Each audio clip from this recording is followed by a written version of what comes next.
Hi, thanks for taking a look at my infographic on the breastfeeding support provided by the Affordable Care Act. Women's health has not always been a focus for our government. As we know from our textbook, it wasn't until the 1970s that research even treated women's health issues as distinct from men's.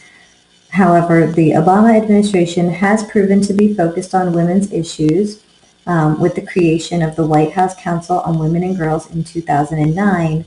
And these provisions in the ACA are a further example of how the administration is working to benefit women and their families.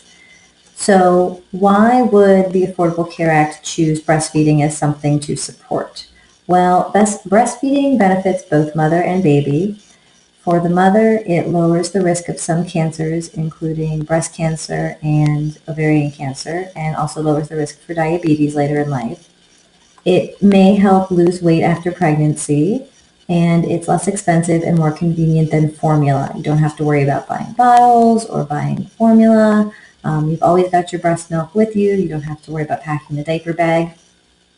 For the baby, breastfeeding reduces the chance of SIDS, which is sudden infant death syndrome, and it also lowers the risk for many health conditions, including but not limited to leukemia, diabetes, asthma, and ear infections. And finally, breast milk is easier for the baby to digest, so there's less chance of constipation or diarrhea or just general baby gassiness. So what are these provisions that the Affordable Care Act has? There's two. One is the reasonable break times for nursing mothers, and the second is women's preventative services. Under reasonable break times, this applies only to employers that have at least 50 employees, and they are required to provide adequate breaks for milk expression for the child's first year, and they have to make available a private non-bathroom space for pumping, so an office with a closed door, somewhere that the mother that's clean, that the mother can go and pump her breast milk.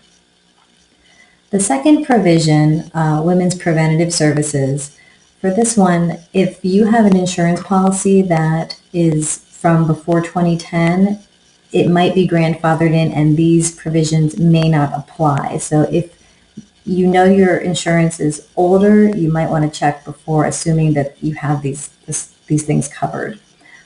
But if it's after 2010, you would have all of your well women's visits covered, screenings, counseling for contraception and breastfeeding, domestic abuse, all of that would be covered for free.